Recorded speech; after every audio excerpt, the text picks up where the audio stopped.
Assalamualaikum warahmatullahi wabarakatuh.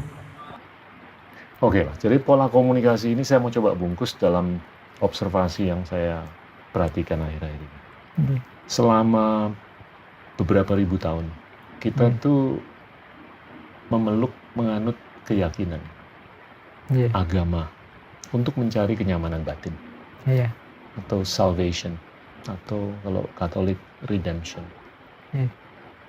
Tapi telah terjadi kegelisahan karena beberapa hal, tapi salah satunya adalah kemunafikan di kalangan pimpinan atau kepemimpinan dalam lembaga keagamaan.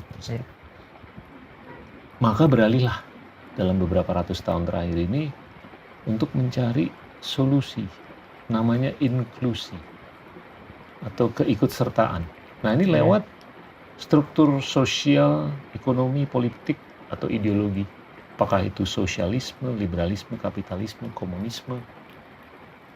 Tapi akhir-akhir ini kelihatan ada lagi kegelisahan karena keikutsertaan ini nggak inklusif, nggak merata.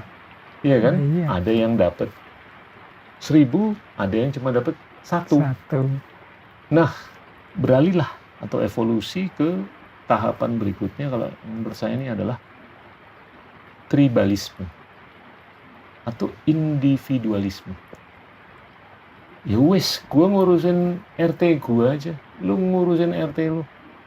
Yang penting gue aman, selamat, enak, keren, sejahtera. Gue nggak peduli. Nah, ini semakin kita nggak menunjukkan kepekaan terhadap satu sama lain. Gimana, Mas? Kita hari ini semakin egois. Itu kelihatan banyak. Itu tadi di antara orang egois itu kan di antara ciri sosial skill-nya kurang. Kenapa sosial skill-nya kurang? Ya kayak tadi, memang hidupnya banyak di dunia sendirian, terisolasi. Dan ini nanti mengefek termasuk ke agama, ke ideologi kita. Cara kita hidup itu efek ke situ. Kayak agama sekarang, saya tadi bilang jangan-jangan hidup kita ini dangkal. Hari ini banyak fenomena yang menunjukkan, bahasa saya, kedangkalan beragama, bukan kematangan dalam beragama. Jadi misalnya agama yang jadi formalistik saja. Agama yang kayak formalisme, pokoknya sudah sholat ya sudah, pokoknya sudah. Nah, ini parameter-parameter formalnya, melupakan misi besarnya agama. Atau bahkan ketika orang tadi pakai istilah egoisme, individualisme tadi, banyak orang yang bahkan memanfaatkan agama untuk kepentingannya. Sebenarnya ini kepentingan egois, cuma di atas namakan agama. Saya itu sering ngasih contoh ke teman-teman. Misalnya kan di Al-Quran itu ada ayat wala taqrabuz zina, jangan dekat-dekat zina. Tapi ada juga ayat wa ja'alnakum syu'uban wa qabaila lita'arafu, dan kami ciptakan engkau berbangsa, bersuku-suku untuk saling mengenal. Nah, ini orang pakai dua ayat ini kadang-kadang secara ganti-ganti sesuai kepentingan. Betul. Kalau pas saya tidak punya pacar, saya bilang ke orang lain wala taqrabuz zina. Nah, pacaran itu dekat dengan zina. Tapi begitu saya punya pacar, dalilnya ganti. Wa ja'alnakum syu'uban wa qabaila lita'arafu. Kita itu diciptakan untuk saling mengenal. Saya tidak menyalahkan tentang dalilnya, cuma ini kepentingan kita dulu ternyata yang bunyi. Ayatnya kita ambil belakangan untuk kepentingan kita. Nah, ini yang hari ini sering terjadi begini. Jadi egoisme kita bungkus, kita justifikasi dengan dalil, dengan agama. Sehingga kesannya orang kita itu sangat religius, padahal hakikatnya kita itu sangat egois. Benar. Jadi apa yang kita tuangkan ini untuk membuahkan interpretasi, ini tergantung apa yang ada di kepala kita dan di hati kita. Jadi ayat yang sama ini kan bisa ditafsir dengan berbagai kepentingan yang berbeda hal lah, atau kepentingan atau apapun lah. Gimana, Mas? Jadi yang pertama begini, beda-beda tafsir itu sebenarnya manusiawi. Asal tadi ya, yang nafsir ini memang tujuannya mencari kebenarannya, bukan mendahulukan kepentingannya dan kelompoknya dan lembaganya dan lain sebagainya. Ini menurut saya masih aman. Kemudian Yang kedua, asalkan dia sadar ada jarak antara tafsirnya dengan teks kitab suci yang dia tafsirkan. Jadi banyak orang yang lupa bahwa nilainya tafsir itu beda dengan nilai teksnya. Siap. Akhirnya yang terjadi apa? Banyak orang, ini ada istilah filosof dari Maroko itu, Muhammad Arkun. Dia bilang tafsir itu oleh umat Islam hari ini sering berposisi seperti teks kitab sucinya. Istilah dia takdisul afkar ad-diniyah.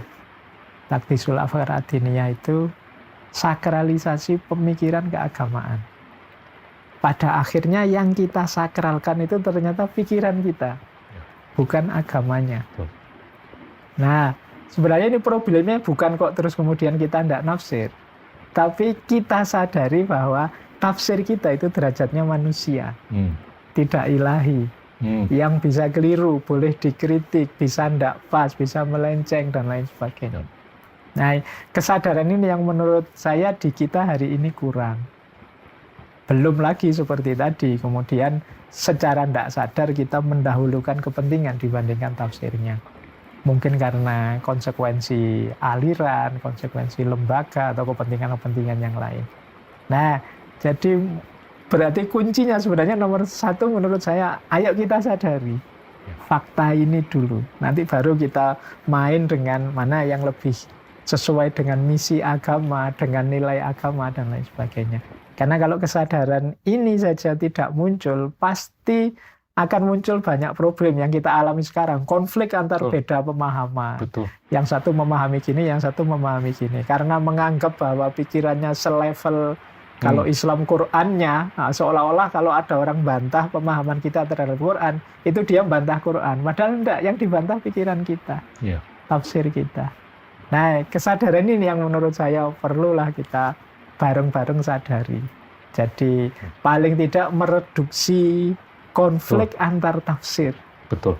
Jadi paling tidak itu. Dan menurut saya ya kayak tadi belajar dari era keemasan Islam itu, ulama-ulama yang luar biasa tadi itu ndak tunggal loh alirannya, macam-macam, madhabnya ndak satu mereka, iya, tapi mereka bisa kerjasama membangun peradaban ilmiah. Dan mereka tuh benar-benar dianggap sebagai otoritas ilmu, ya kan? Iya. Dan gini loh, yang saya lihat nih ada kecenderungan sudah terjadi individualisasi, lebih banyak daripada institusionalisasi. Terhadap beberapa keyakinan atau agama. Nah, ini kan oke-oke aja kalau individualisasi ini terjadi di individu yang kaya dengan pendidikan, kaya dengan filsafat, kaya dengan pengetahuan.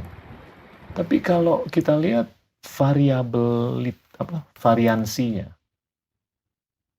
atau variasinya ini sangat signifikan. Dari sisi pengetahuan, pendidikan, dan segalanya. Nah, ini gimana untuk mengstandardisasi? Tentunya intuisi kita adalah untuk adanya suara yang memanifestasikan otoritas. Nah, itu gimana tuh? Jadi memang harusnya dalam agama ya yang punya otoritas beliau-beliau, para ulama, tokoh-tokoh agama yang ngerti bidangnya masing-masing. Cuma tadi dukungan peradaban viral tadi yang membuat semua orang ingin eksis, ingin viral. Hari ini muncul banyak orang yang kalau bahasa filsafat itu tidak kenal dirinya, tidak ngerti kapasitasnya. Akhirnya dia juga ikut berfatwa, dia juga ikut ngomong hukum agama, dia juga ikut ini, dan dia merasa bahwa ini benar. Sehingga terjadi chaos tadi. Setiap orang merasa berhak tampil, berhak ngomong di bidang agama, dia lupa bahwa itu bukan bidangnya. Dia tidak ahli di situ. Jadi karena individualitas tadi merasakan hakku untuk ngomong. Ini perlu uraian panjang ini tentang kesadaran hak ini. Kesadaran hak itu kalau plus lupa diri, lupa batas, itu juga bahaya. Jadi siapa aku ini? Saya berani ngomong filsafat misalnya ya karena saya ahli filsafat, tapi saya tidak berani ngomong fisika, saya tidak berani ngomong neuroscience, saya tidak berani, bukan bidang saya. Nah, kesadaran ini menurut saya hari ini penting. Tidak serta-merta saya baca satu buku neuroscience misalnya, terus saya ngomong, ayo Pak, kita ngobrol neuroscience. Tidak begitu, saya bukan ahlinya. Iya. Nah, itu tapi banyak orang hari ini merasa begitu. Iya. Membaca satu postingan tentang cara sabar. Oh, terus saya bisa nasihati orang sekarang tentang sabar. Nah, ini yang sulit. Karena kalau bukan ahli. Bahkan belum dibaca udah di forward. Iya, sekarang banyak itu. Jadi